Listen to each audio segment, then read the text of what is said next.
R K मुशायरा media. अस्सलामु अलैकुम वरहमतुल्लाहि वबरकातुहू।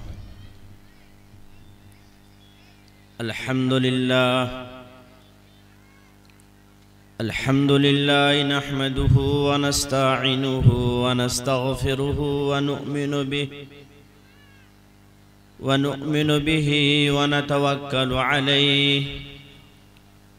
व नऊज़ु बिल्लाहि मिन शुरूरि अनफुसिना व मिन सय्यिआति अअमालिना। मन यहदिहिल्लाहु फला मुदिल्ल लहु व मन युद्लिल फला हादिय लहु। व नशहदु अन ला इलाहा इल्लल्लाहु वहदहु ला शरीक लहु व नशहदु अन्ना सय्यदना व मौलाना व हबीबना व शफीअना व सनदना व इमामना व मौलाना मुहम्मदन अब्दुहु व रसूलुहु। अम्मा बअद फ़अऊज़ु बिल्लाहि मिनश शैतानिर रजीम। बिस्मिल्लाहिर रहमानिर रहीम। या अय्युहल्लज़ीना आमनुत्तक़ुल्लाह व क़ूलू क़ौलन सदीदा युस्लिह लकुम अअमालकुम व यग़फिर लकुम ज़ुनूबकुम वमन युतिइल्लाह व रसूलहु फ़क़द फ़ाज़ फ़ौज़न अज़ीमा। वक़ाल अल्लाहु तबारक व तआला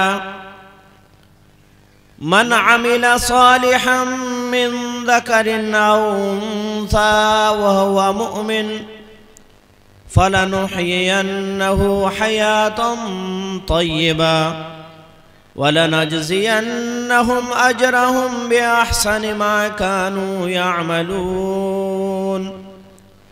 सदक़ल्लाहुल अज़ीम व सदक़ रसूलुहुन नबियुल करीम व नहनु अला ज़ालिका मिनश शाहिदीन व शाकिरीन वल्हम्दुलिल्लाहि रब्बिल आलमीन। सभी हजरात एक मरतबा दरूद शरीफ पढ़ लें। अल्लाहुम्मा सल्लि अला सय्यिदना व मौलाना व हबीबना व शफीअना व सनदना व इमामना व मौलाना मुहम्मदन अब्दुहु व रसूलुहु। या रब्बि सल्लि व सल्लिम दाइमन अबदा अला हबीबिका खैरिल खल्क़ि कुल्लिहिम। मुअज़्ज़ज़ उलमाए किराम और सामने बैठे हुए बुजुर्गों, जवान दोस्तों, अजीज बच्चों और मेरी माओ और बहनों, अभी तक आप हजरात कलकत्ता से आए हुए मेहमानान किराम में से एक मेहमान का बयान बहुत उम्दगी के साथ समाअत फरमा रहे थे। बड़ा अच्छा लग रहा था। तकरीबन हमारे नब्ज को पकड़ने की आपने बड़ी हद तक कोशिश की, लेकिन शायद उनके पास वक्त नहीं था। उसके बाद आप हजरात शुआराए किराम के खूबसूरत आवाज से महजूज हो रहे थे। इस दरमियान आप हजरात के सामने मुझे थोड़ी देर के लिए पेश किया गया है। मैंने आप हजरात के सामने कुरान करीम की 2 आयतों को तिलावत की है। मैं ये चाहूंगा कि इन दोनों आयतों की तर्जमा और थोड़ी सी तफसीर करके आप हजरात के सामने से रुखसत हो जाऊंगा। उसके बाद फिर आप हजरात के यहां जो मुअज़्ज़ज़ मेहमानान दूर दराज खुसूसन कलकत्ता से आए हैं, उनके बयानात से आप हजरात महजूज होंगे। दोस्तों, मैंने कुरान करीम की पहली आयत जो आप हजरात के सामने तिलावत की है, उसका पहले तर्जमा सुन लीजिए। अल्लाह ने इरशाद फरमाया, या अय्युहल्लज़ीना आमनुत्तकुल्लाह, ऐ ईमान वालो अल्लाह से डरो। इत्तकुल्लाह, अल्लाह से डरिए। वक़ूलू क़ौलन सदीदा, अल्लाह ने आगे फरमाया, ऐ ईमान वालो जब भी बात करो सच्ची बात करना, दुरुस्त बात कहना, अच्छी बात कहना, सीधी बात कहना। अल्लाह तबारक व तआला उसके बाद जो बयान फरमाते हैं, असल में पहले 3 चीजों का एवज आगे बयान करते हैं। अल्लाह तबारक व तआला ने जिस टुकड़ा का मैंने आप हजरात के सामने तर्जमा किया है, इस टुकड़े में अल्लाह ने हमसे गोया के 3 चीजें मांगी। 3 चीजें मांगी। पहली चीज जो अल्लाह ने हमसे मांगी है, पहला काम जो हमें करना है अल्लाह के वास्ते, वो है सबसे पहला काम कि हमारा ईमान सही हो जाए। क्यों? इसलिए कि अल्लाह ने हमें और आपको ईमान वाला कहकर पुकारा। ऐ ईमान वालो, ईमान वाला कहकर पुकारा। लिहाजा सबसे पहला काम हमारा यह है कि हम अपना ईमान दुरुस्त कर लें, ईमान वाला बन जाए, मोमिन बन जाए। अब मोमिन किसको कहेंगे? ईमान वाला किसको कहेंगे? अभी हजरत बहुत उम्दा तरीके से बयान कर रहे थे। देखिए दोस्तों, ईमान के सबसे पहला दर्जा तो यह है कि हमारा खालिक और मालिक, हमारा पैदा करने वाला अल्लाह है।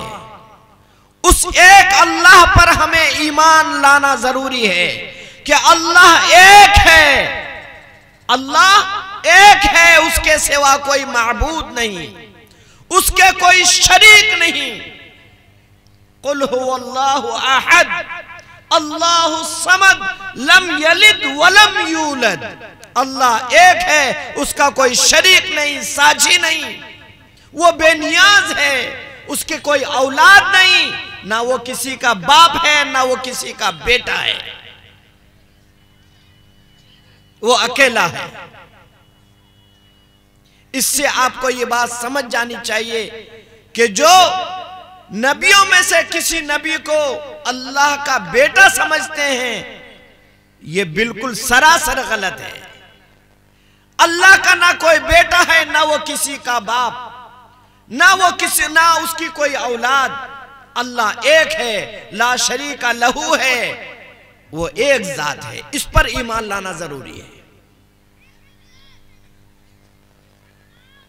अगर हमें मांगना है, रोजी मांगना है, औलाद मांगना है, दुनिया की कोई चीज भी मांगनी है, तो सिर्फ और सिर्फ उस अल्लाह से। लिहाजा हमें अपना रास्ता भटकना नहीं है, सीधे रास्ता अल्लाह का है, बस उसी से मांगना जायज, दूसरे से नहीं। उसके बाद दूसरी चीज, अल्लाह के बाद अल्लाह के प्यारे हबीब मोहम्मद अरबी सल्लल्लाहु अलैहि वसल्लम को अल्लाह का रसूल और नबी और आखिरी पैगंबर मानना हमारा एतकाद है, लाजिम है, जरूरी है, हमारे ईमान का हिस्सा है। उसके बगैर हमारा ईमान कामिल हो ही नहीं सकता। आज अगर हम अपनी औलाद को कहेंगे, अपनी बेटी को कहेंगे, अपने भतीजी को कहेंगे कि बेटा, भतीजा, भतीजी, हमारा आखिरी नबी कौन है, मेरे ख्याल में 90% बता ही नहीं पाएंगे मोहम्मद सल्लल्लाहु अलैहि वसल्लम है। आज हमने अपने बच्चों को तालीम नहीं दी कि बेटा अल्लाह एक है, कहो अल्लाह, अल्लाह एक है, उसके सिवा कोई माबूद नहीं, वो अकेला है। और अल्लाह का आखिरी पैगंबर मोहम्मद अरबी सल्लल्लाहु अलैहि वसल्लम है, जो हमारे नबी हैं। दुनिया पर उसका ईमान लाना जरूरी, और कब्र में जाते ही उनके बगैर हमारी शिफात नहीं हो सकती। कब्र में जो सवाल और जवाब होगा तो तीसरा सवाल वही है कि ये शख्स यानी नबी करीम सल्लल्लाहु अलैहि वसल्लम कौन है। अगर हमने बता दिया कि ये हमारे आखिरी नबी मोहम्मद अरबी सल्लल्लाहु अलैहि वसल्लम है, तभी तो हमारे खैर है, नहीं तो कोई खैर नहीं।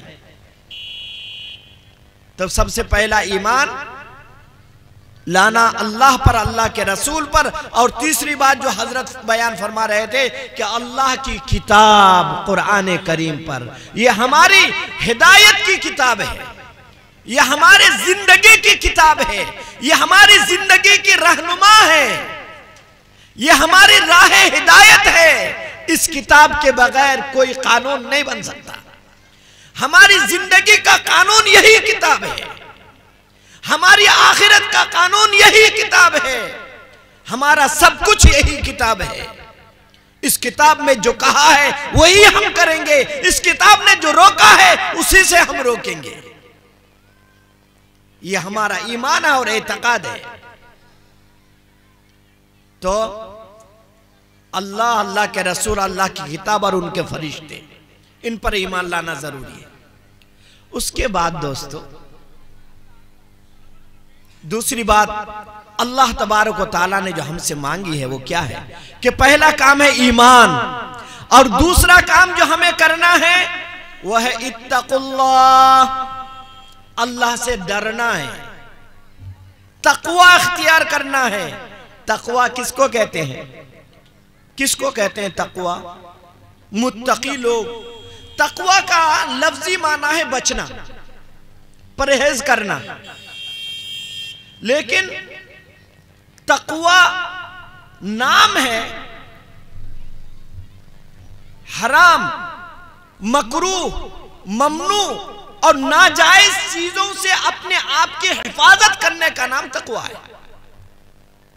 नाजायज, मकरूह, ममनू और हराम चीजों से अपने आप को बचाने का नाम क्या है? तकवा है। अब कैसे पता चलेगा ये हराम है, ये नाजायज है, ये मकरूह है, ये ममनू है, ये फर्ज है, ये वाजिब है, ये मुस्तहब है, ये सुन्नत है? कैसे पता चलेगा? उसके लिए जरूरी है कि उतना इल्म हम सीखें जितना इल्म हमारे ऊपर फर्ज है। फर्ज, वाजिब सुन्नत नहीं बता रहा हूं, मुस्तहब नहीं बता रहा हूं, मैं क्या कह रहा हूं कि उतना इल्म सीखना जरूरी है, फर्ज है हर मुसलमान मर्द और औरत पर, जिसके बगैर अरकान की अदायगी मुमकिन ना हो। अल्लामा नववी रहमतुल्लाह अलैह लिखते हैं कि हर मुसलमान के ऊपर इतना इल्म सीखना फर्ज है जितना इल्म सीखे बगैर इंसान अरकान की अदायगी ना कर सके। उतना इल्म हर इंसान को सीखना फर्ज है, चाहे वो मर्द हो चाहे वो औरत हो। अब देखिए, सबसे शुरू से करते हैं हम लोग नमाज के लिए खड़े होंगे, उसके लिए हमें वुजू जरूरी है, और वुजू करेंगे उससे पहले अपने बदन का पाक होना जरूरी है। क्या मौलाना? उससे पहले बदन का पाक होना जरूरी है। अच्छा, गोया के ये जानना लाजिम है कि हमारा बदन पाक कैसे होगा, हमारा बदन कैसे पाक होगा। मसलन मियां बीवी ने हम बिस्तरी किया, उसके बाद गुस्ल फर्ज हो जाता है। अच्छा, एक बच्चा बालिग हो चुका है, उसको एहतलाम हुआ, गुस्ल फर्ज हो गया। कोई हमारी बेटी या बहन वो बालिग हो गई, हैज से पाक हुई, अब उसके ऊपर गुस्ल फर्ज है। निफास से फारिग हो गई, उस पर गुस्ल फर्ज है। तो गुस्ल फर्ज को अदा कैसे करेंगे? जो हमारे ऊपर गुस्ल फर्ज है, उस फर्ज गुस्ल को कैसे करेंगे? कितनी चीजों को अदा करने से हमारा गुस्ल फर्ज अदा हो जाएगा।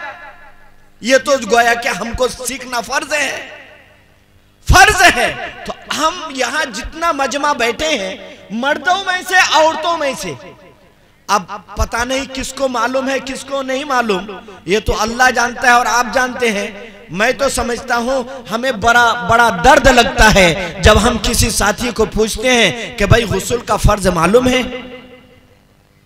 कहते गुस्ल करते हैं आप? कहते हाँ गुस्ल करता हूं, गुस्ल का फर्ज मालूम है? हाँ हाँ एकदम खूब बढ़िया कर गोटा बदनटा नहाई लीचू, यक्को खुदा कोई छा भिजा नहीं रखचो, बस हो गल गुस्ल हो जाएगा। हजरत गुस्ल अदा होगा? नहीं होगा। गुस्ल के जो फराइज हैं उनको अदा करेंगे तभी गुस्ल होगा, उसके बगैर गुस्ल नहीं होगा। क्या है गुस्ल के फराइज? कि सबसे पहला फर्ज यह है कि आप कुल्ली करें। कुल्ली करें ऐसे तौर पर कि यहां गले तक पानी आ जाए, गरगरा करें, गरगरा करें कि हलक तक पानी आ जाए और 3 बार गरगरा करें। उसके बाद नाक जो है, नाक, इस नाक में इस तरह से पानी डालें कि नाक के जो नरम हिस्सा है यहां तक पानी आ जाए 3 मरतबा। और उसके बाद तीसरा काम क्या करना है कि पूरे बदन में ऐसे तौर पर पानी को बहाएं कि एक बाल के बराबर भी सूखा ना रहे, एक बाल के बराबर भी सूखा ना रहे। इसको करेंगे, इन दोनों कामों को, तब जाके हमारा गुस्ल फर्ज अदा होगा, नहीं तो नहीं होगा। आज आप देखिए हमारी माँ बहनों में ये कमी है, मैं देखता हूं कमी है। क्या हमारी माँ बहनें शादियों में, ईदों में, प्रोग्रामों में, जलसों में और दीगर जगहों में जब जाती हैं अलता, होठ पॉलिश वगैरह मुख्तलिफ चीजें लगाती हैं। मैं लगाने मना नहीं करता हूं, लेकिन मसला बता रहा हूं, समझे? मसला में अगर आपको लगाने की इजाजत दे लगाइए, अगर लगाने की इजाजत दे ना दे तो वो लगाना हराम है। मैंने क्या कहा कि गुस्ल में एक बाल के बराबर भी अगर सूखा रह जाए तो गुस्ल वाजिब आपका अदा नहीं होगा। तो अब अगर हमारी माँ बहनें या हम खुद अपने उंगली पर, नाखून पर नाखून पॉलिश लगा लेते हैं, तब वो नहाएगी, बताइए उनका नाखून भीगेगा क्या? हजरत भीगेगा? वो बोलिए ना, नहीं भीगेगा। पैर का नाखून नहीं भीगेगा, उंगली का नाखून नहीं भीगेगा। होठ पॉलिश अगर ऐसा लगा रही है, आजकल ऐसा होठ पॉलिश आई है कि उसके अंदर पानी नहीं जाएगा, अगर ऐसा होठ पॉलिश लगा रखी है और फिर पानी डाल रही है और पानी अंदर नहीं जाता है तो गुस्ल नहीं होगा।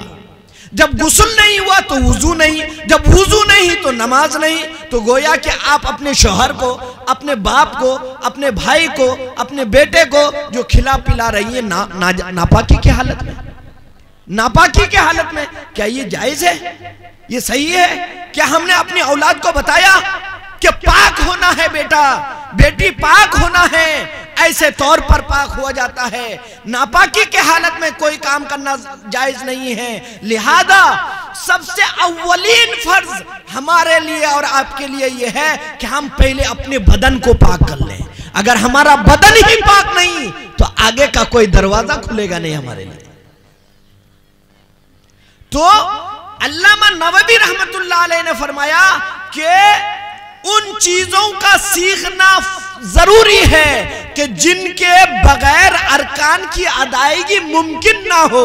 तो बताइए, अगर हमारा बदन ही पाक ना हो तो हमारा आगे का कोई अरकान अदा होगा? नमाज अदा होगी? कुरान की तिलावत जायज होगी? कोई दूसरी चीज हम कर सकते हैं? नहीं कर सकते हैं। लिहाजा अब हमारे लिए फर्ज हुआ कि हम गुस्ल के फराइज को सीखें, यह हमारे ऊपर फर्ज है। वुजू के फराइज को सीखें कि किस तरह से हमको वुजू किया जाएगा, और इस चीज को भी सीखें कि अगर कहीं पानी नहीं मिल रहा है तो अब हम कैसे वुजू करेंगे। मान लीजिए ऐसे इलाके में चले गए, राजस्थान के इलाकों में जहां बिल्कुल पानी नहीं है, तो हमारे जवान लोग जाते हैं काम करने के लिए, अगर अचानक वो नमाजी हैं और वहां पानी नहीं मिल रहा है तो ऐसी सूरत में आप क्या करेंगे? क्या करेंगे? पानी ना मिलने पर वैसे नमाज पढ़ लेंगे? वैसे नमाज पढ़ेंगे? नहीं, बल्कि नमाज पढ़ना जरूरी है, लेकिन उसके लिए पानी ना मौजूद होने की सूरत में उसके लिए तयम्मुम जरूरी है। अब तयम्मुम तो हमने सुना ही नहीं कभी, तयम्मुम हमने सुना ही नहीं, बाप रे बाप, तयम्मुम पर की रेबाजी उड़ा तो नाम ही नहीं हमरा जानी। जरूरी है, अगर हम वुजू नहीं कर सकते हैं, कोई बीमार है, पानी छोने से बीमारी हो जाएगी, डॉक्टर ने मना कर दिया कि आपको पानी छोना नहीं है, तो ऐसी सूरत में क्या करेंगे? तयम्मुम करेंगे।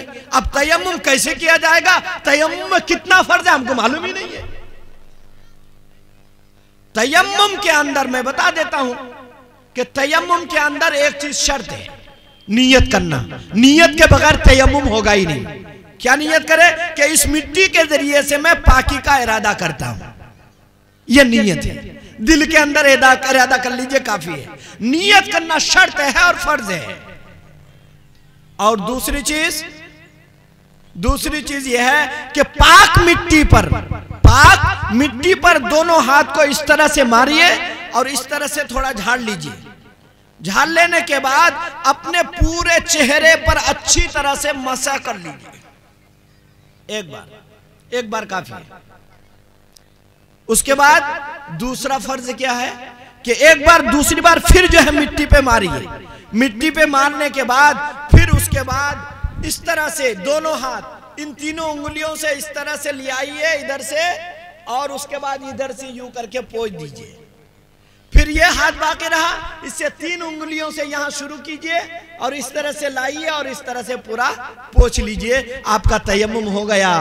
अब नमाज भी पढ़ सकते हैं, कुरान की तिलावत भी कर सकते हैं, जितने भी वुजू के साथ काम करना चाहें तयम्मुम के साथ वो सारे काम आप कर सकते हैं। ये तयम्मुम के फराइज। बताइए, ये सीखना हमारे ऊपर जरूरी है ना नहीं है? आज हमारे बच्चे इन चीजों को कहां सीखेंगे, इन इल्म को कहां सीखेंगे? उनके लिए ये मदारिस हैं, इनके लिए ये मकातिब हैं। अल्लाह का शुक्र है, हमारे उत्तर दिनाजपुर के उलमा के लिए ये बहुत बड़ी फख्र की बात है कि जहां लड़कों के मदारिस हैं वहां इन हजरात ने मेहनत करके लड़कियों को मसाइल सिखाने के लिए, लड़कियों को दीन सिखाने के लिए, लड़कियों को पाकी सिखाने के लिए, लड़कियों को अल्लाह के रसूल के अहकामात सिखाने के लिए मदारिस कायम किए, मकातिब कायम किए, ताकि ये लड़कियां पर्दे में रहकर दीन सीख सकें, पर्दे में रहकर पाकी सीख सकें, पर्दे में रहकर मसाइल सीख सकें, पर्दे में रहकर अपने आल औलाद को तरबियत करने का सलीका सीख सकें। दोस्तों, यही नहीं बल्कि इस उन्वान के ज़िम्न में इतनी सारी चीजें हैं कि अगर मैं सारी चीजों का भी बयान करना शुरू करूं तो आपका जलसा यही खत्म हो जाएगा। बाकी दूसरे मुकर्रिर तो है ही है। तो मैंने ये कहा कि अल्लाह ने 2 चीज मांगा। पहली चीज है ईमान और दूसरी चीज है तकवा। या अय्युहल्लज़ीना आमनुत्तकू। दूसरा काम अल्लाह ने मांगा, ईमान के बाद ऐ मोमिनो तकवा इख्तियार करो, नाजायज चीजों से बच जाओ। अब एक मर्तबा हजरत अली करमल्लाहु वजहू ने पूछा, ए अल्लाह के रसूल, हम तो देखते हैं बहुत सारी चीज हलाल है, खुली हुई हलाल, और बहुत सारी चीज हराम है, लेकिन बात चीजें ऐसी हैं जिसके बारे में पता नहीं चलता है कि हलाल है या हराम, उसमें फिर हम कैसे अमल करेंगे? हजरत अली ने फरमाया, या रसूल अल्लाह, इन नज़ला बिना अमरुन लैसा फीही बयानु अमरिन वला नहयिन फमा तामुरुनी या रसूल अल्लाह। काला रसूलुल्लाह सल्लल्लाहु अलैहि वसल्लम। हजरत अली ने फरमाया, ए अल्लाह के रसूल, इन नज़ला बिना अम्र, हमारे सामने अगर कोई ऐसा मसला आ जाए जिसके हलाल और हराम के बारे में आपकी जानिब से या अल्लाह की जानिब से कोई वजाहत नहीं है, फमा तामुरुनी या रसूल अल्लाह, तो अल्लाह के रसूल हमें उस सिलसिले में आप क्या रहनुमाई फरमाते हैं? तो अल्लाह के रसूल सल्लल्लाहु अलैहि वसल्लम ने फरमाया, शाबिरू फीहिल फुक़हा वल आबिदीन वला तमज़ौ फीही राया खास्सा। अल्लाह के रसूल ने फरमाया कि उस सिलसिले में जब कोई चीज तुमको मुशब्बा लग जाए, मुश्तबा हो जाए, उस सिलसिले में शाविरू फीहिल फुक़हा वल आबिदीन, ऐ लोगों, उलमा से, फुक़हा से, मुफ्तियान किराम से जाकर उस सिलसिले में मशवरा करो। शाविरू, मशवरा करो, फीहिल फुक़हा वल आबिदीन, ऐसे उलमा से जो आपको मसला बताने में अल्लाह और अपने दरमियान अपने आप को अमानतदार समझता हो, ऐसे उलमा से जाके अपने मसाइल को दरियाफ्त करो। वला तमदऊ फीही राया खासा, अल्लाह के रसूल ने रास्ता बंद कर दिया कि बाज लोग कहते देर मौलवी साहब ला की जना चाल कर जे होबे होबे, अल्लाह के रसूल ने दरवाजा बंद कर दिया। वला तमदऊ फीही राया खासा, के मसाइल के सिलसिले में, शरीयत के सिलसिले में, कुरान व हदीस के सिलसिले में आप अपनी राय को चला नहीं सकते हैं, अपने अकल के घोड़े को दौड़ा नहीं सकते हैं। उस सिलसिले में उलमाए आबिदीन से जाकर आपको मशवरा करना है। तो इसका नाम है तकवा। उसके बाद आगे तीसरी चीज अल्लाह ने जो हमसे मांगा है वो है वक़ूलू क़ौलन सदीदा, जब भी बोलिए सच्ची बात बोलिए। सच बोलने की तलकीन अल्लाह ने की है कि तीन, अल्लाह ने फरमाया तीन चीज हमें दे दो, तीन इनामात दूंगा। तीन चीज क्या? पहला ईमान, दूसरा तकवा और तीसरा है सच्ची बात। आज पूरे घर के माहौल, एक ही घर में ले लीजिए, पूरे घर के माहौल को देखिए। अपने बच्चे को कहते हैं बेटा फोन आ रहा है ना, हमको उससे बात नहीं करनी है, तो कहते बेटा बता दो, बता दो अब्बा नहीं है। और ये आम नहीं, आज इस मोबाइल ने खास लोगों को भी, मैं तो कहता हूं अल्लाह माफ फरमाए हम उलमा को भी, उलमा का भी बहुत बड़ा तबका अल्लाह माफ फरमाए। दोस्तों जी अभी कहा है हजरत? हाँ है विपरीत में, कहता हाँ बस आ गया हूं, शाहपुर में घुस गया हूं। सरासर झूठ। भाई मैं विपरीत में अटका हुआ हूं, मुझे इतनी देर लगेगी। आज इस झूठ को लोग बोलते बोलते बोलते बोलते बोलते बोलते ऐसा कर चुके हैं, लगता है कि झूठ जायज है। एक गैरों का प्रोपेगेंडा है, गैरों का प्रोपेगेंडा है कि झूठ को इतना बोलो कि लोग सच समझने लगे। यही तो गैरों का प्रोपेगेंडा है। आज हमें उससे बचना है। अपने बच्चों को सच्ची बात सिखानी है कि बेटा हर दम हर हालत में सच्ची बात कहना है, बचपन से लेकर जवानी तक और जवानी से लेकर कब्र में जाने तक हमेशा सच्चाई को अपनी जबान में बिल्कुल लगा कर रखना है, कभी झूठ बात नहीं बोलनी। अगर ये तीन काम कर लेंगे तो अल्लाह तबारक व तआला हमें तीन किस्म के इनामात से नवाजेंगे। पहला इनाम क्या है कि यग़फिर लकुम ज़ुनूबकुम, अल्लाह तबारक व तआला हमारे और आपके गुनाहों को जो दुनिया में रहते हुए कुछ हो जाता है अल्लाह उसको माफ फरमा देगा। बोलिए सुभान अल्लाह। पहला इनाम अल्लाह कहता है कुरान में है यग़फिर लकुम ज़ुनूबकुम, तुम्हारे गुनाहों को मैं माफ कर दूंगा। और यग़फिर लकुम ज़ुनूबकुम दूसरा है, और उससे पहले तुम्हारे अहवाले जिंदगी को मैं अच्छा बना दूंगा, दुरुस्त कर दूंगा। या अय्युहल्लज़ीना आमनुत्तक़ुल्लाह वक़ूलू क़ौलन सदीदा युस्लिह लकुम अअमालकुम। ऐ लोगों, दुनियावी जो झमेले हैं, दुनियावी जो तुम्हारे कामकाज हैं, मैं उसको तुम्हारा दुरुस्त कर दूंगा। और दूसरा इनाम तुम्हारे गुनाहों को माफ कर दूंगा। और तीसरा इनाम अल्लाह ने इरशाद फरमाया कि जब इस दुनिया से तुम्हारी आंखें बंद हो जाएगी, कब्र में चले जाओगे, तो वहां बहुत बड़ी कामयाबी से हम किनार कर दूंगा। तो इससे बड़ी दौलत और क्या है दोस्तों? इससे कोई बड़ी दौलत हो सकती है? नहीं। आज हमें जरूरत है इस बात की कि हम ईमान वाला बन जाएं, तकवा इख्तियार करने वाला बन जाएं और सच्ची बात बोलने वाला बन जाएं। तो ऐसी सूरत में अल्लाह तबारक व तआला ने आगे फरमाया, दूसरी आयत जो मैंने आप हजरात के सामने तिलावत की है कि मन अमिला सालिहम मिन ज़करिन औ उन्सा, कि कोई भी अमल जो आप करेंगे, नमाज पढ़ेंगे वो, रोजा रखेंगे वो, ज़कात देंगे वो, ये सारी चीजें हैं, नेक अमल जितना भी है, इसके लिए जरूरी है मन अमिला सालिहम मिन ज़करिन औ उन्सा, वह हुआ मुमिन, कि चाहे औरत हो चाहे मर्द, जब भी कोई नेक अमल करेगा उसके लिए ईमान होना शर्त है। और आगे क्या फरमाया,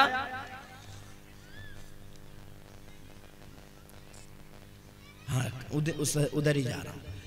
आगे क्या फरमाया कि मन अमिला सालिहम मिन ज़करिन औ उन्सा व हुवा मुमिन फलनुहियन्नहु हयातन तय्यिबा। अगर ईमान के साथ नेक अमल करेंगे तो अल्लाह तबारक व तआला हमें और आपको हयात तय्यबा नसीब करेगा। हयात तय्यबा किसको कहते हैं कि खुशगवार जिंदगी। खुशगवार जिंदगी, और खुशगवार जिंदगी किसको कहते हैं, जिस जिंदगी के अंदर किसी किस्म का टेंशन ना हो, जिस जिंदगी में किसी किस्म का टेंशन ना हो, उस जिंदगी का नाम है हयात तय्यबा। हयात तय्यबा अल्लाह उस वक़्त इनायत फरमाएगा जब हमारा हर एक अमल ईमान के साथ हो, हमारा हर एक नेक काम ईमान के साथ हो। आगे फरमाया कि मन आमिला सालिहम मिन ज़करिन औ उन्सा व हुवा मुमिन फलनुहियन्नहु हयातन तय्यबा वलनजज़ियन्नहुम अजरहुम। और सुनिए क्या फरमाया कि नेक अमल जो आप कर रहे हैं दुनिया में, अपने एक बच्चे को पढ़ा दिए, या एक मदरसा है इसके लिए आपने 2 रुपया का ज़कात सदकात या खैरात कुछ भी कर दिया, अल्लाह फरमाता है क्या, वलनजज़ियन्नहुम अजरहुम।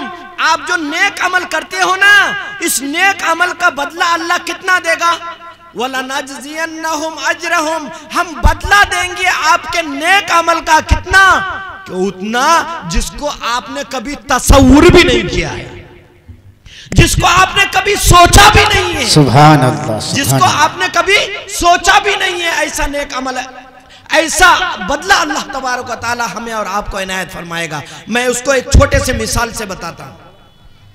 ये अगर मिसाल दिया, ये वाकया सुनाया तो आपको ये बात समझ में आ जाएगी। देखिए,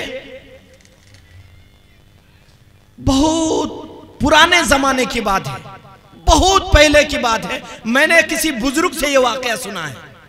क्या कि पंजाब में एक आदमी था, पंजाब उस वक्त पूरा हिंदुस्तान पाकिस्तान बांग्लादेश ये बहुत सारा मुल्क मिलकर एक ही था।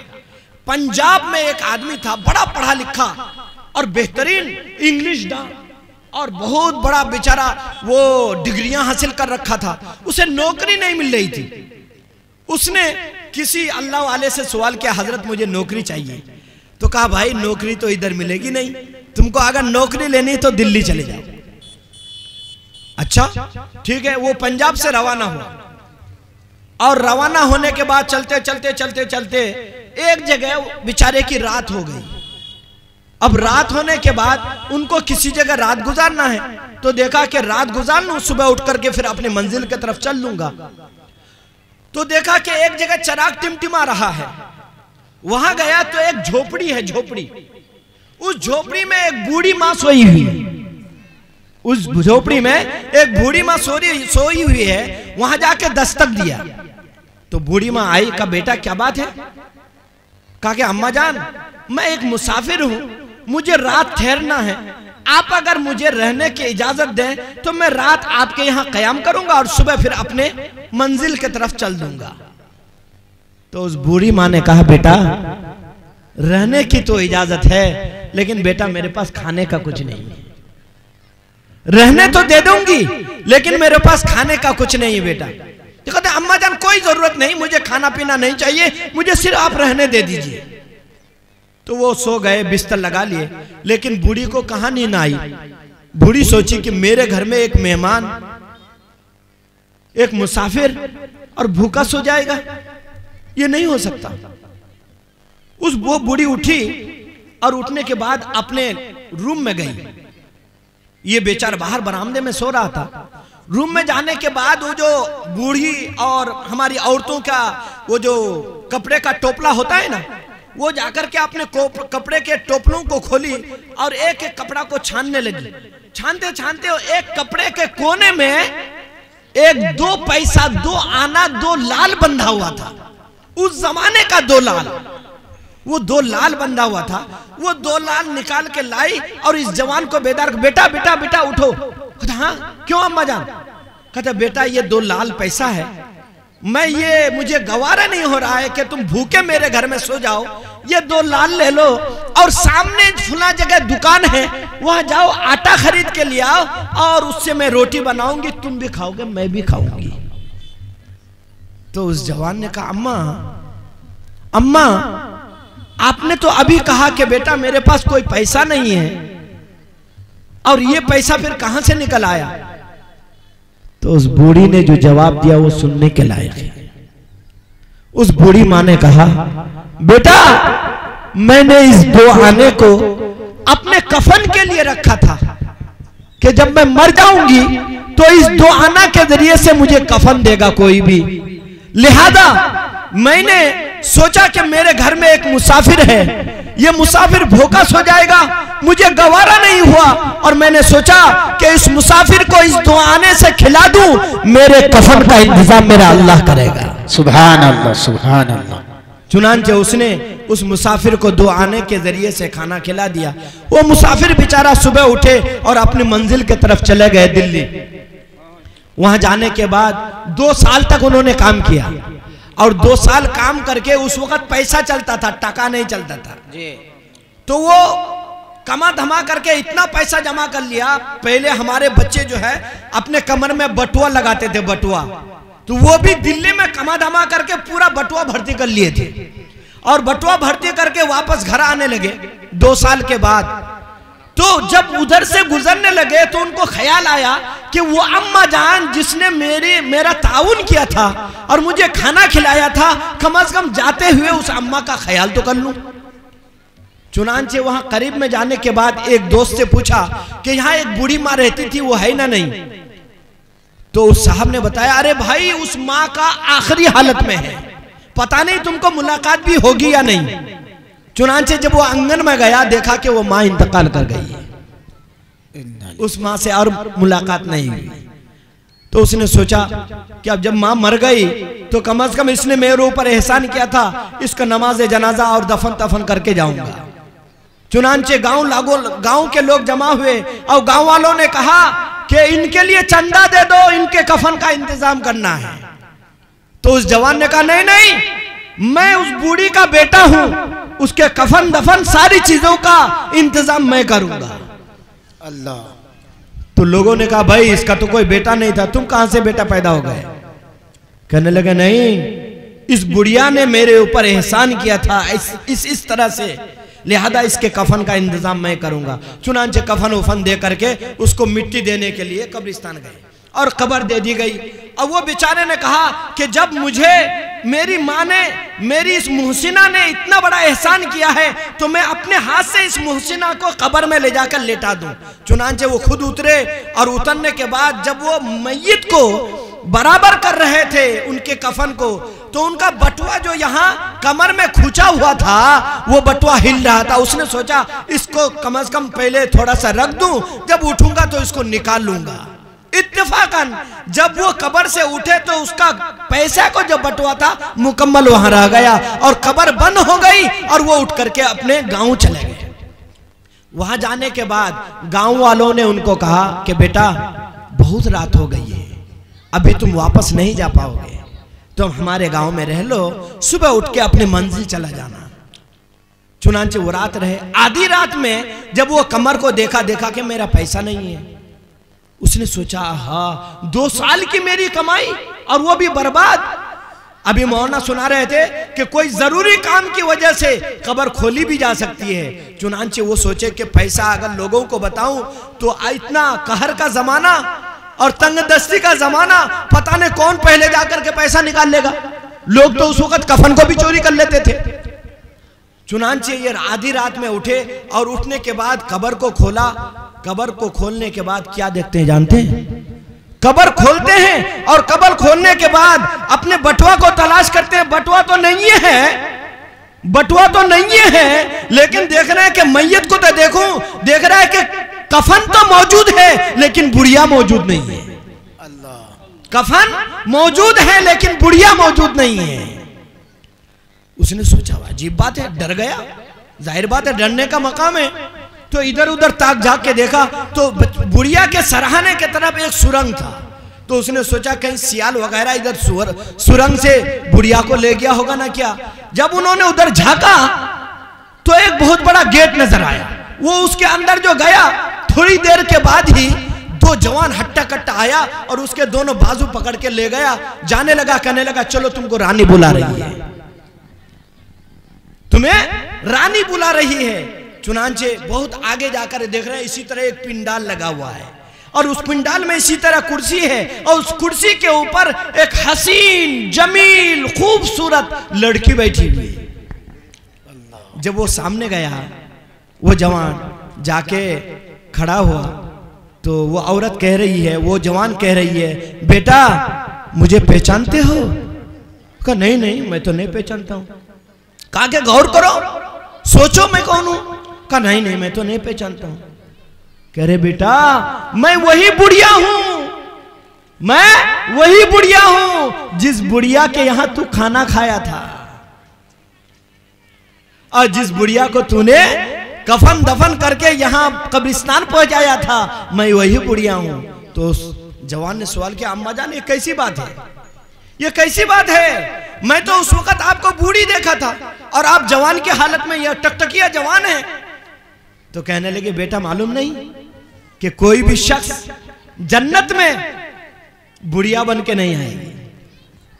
हर कोई जवान जी बिल्कुल जवानी की हालत में जन्नत में जाएगी। तो उस जवान ने कहा अम्मा जान लेकिन एक बात समझ में नहीं कि मैंने एक रात आपके यहां ठहरा, मुझे तो आपका कोई भी ऐसा अमल नजर नहीं आया कि जिस अमल की वजह से अल्लाह ने आपके कब्र ही में आपको जन्नत अता कर दिया है।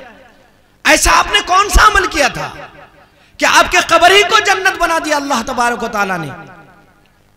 तो उस अम्मा ने कहा कि बेटा मेरा दुनिया में कोई अमल नहीं था, बेटा मैंने एक मुसाफिर को वो पैसा जिस पैसे को मैंने कफन के लिए रखा था, उस मुसाफिर के लिए मैंने उस कफन के पैसे को खर्च किया था। अल्लाह ने मुझे उसका सिला यह दिया कि मेरे कब्र ही को अल्लाह ने मेरे जन्नत बना दिया। अल्लाह बोलिए सुभान अल्लाह, सुभान अल्लाह। तो दोस्तों जब इखलास के साथ, जब लिल्लाहियत के साथ, जब हमदर्दी के साथ, जब दीनदारी के साथ, जब तकवा के साथ, जब ईमान के साथ 2 रुपया भी खर्च किया जाए तो वो 2 रुपया हमारे लिए हमारी जन्नत बनने के लिए काफी है। काफी है ना नहीं भाई? बेशक, बेशक। तो इंशाअल्लाह हम भी आज इस इदारे में आए हैं, जो इदारा हमारी बच्चियों को कुरान बनाकर, कुरान पढ़ाकर उनके माँ बाप को जन्नत के मुस्तहिक बना रहे हैं।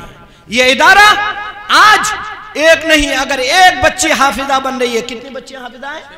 6 बच्चियां हाफिजा हैं। आपको मालूम है, आपने उलमा से सुना है कि एक हाफिजा या एक हाफिज की वजह से 10 ऐसे लोग जिनके ऊपर जहन्नम वाजिब हो चुके हैं, ऐसे 10 लोगों को अल्लाह तबारक व तआला बिला हिसाब व किताब के जन्नत अता फरमा देते हैं। तो अल्लाह तबारक व तआला का कितना बड़ा लाख लाख शुक्र है कि आपके इस इदारे ने 6 हाफिजा को तैयार करके आपके सामने पेश कर रहे हैं। लिहाजा हमारे लिए और आपके लिए ये जरूरी है और ये हमारे लिए सादत मंदी है कि हम ऐसे इदारे के ऊपर अपने खास खून और पसीने के कमाई को अव्वल मरहले में खर्च करके सवाब दारैन हासिल करें और जन्नत का मुस्तहिक बने। मैं ये चाहता हूं कि आज के इस महफिल में हमारी माओं से भी, हमारी बहनों से भी और हमारी बेटियों से भी ये कहूंगा कि वो उस बुढ़िया ने अपने कफन के पैसे को खर्च करके, अपने कफन के पैसे को खर्च करके एक मुसाफिर के ऊपर खर्च किया था, जिसकी वजह से अल्लाह ने उसके कब्र को जन्नत बना दिया था। आज हमारी माएं आए इस इदारे के ऊपर, जो इदारा आपकी बच्चियों को, आपकी बेटियों को, आपकी बहनों को हाफिजा बना रही है, आपको जन्नत का मुस्तहिक बना रहे हैं, ऐसे इदारे के ऊपर जान माल से इसके ऊपर खर्च करें।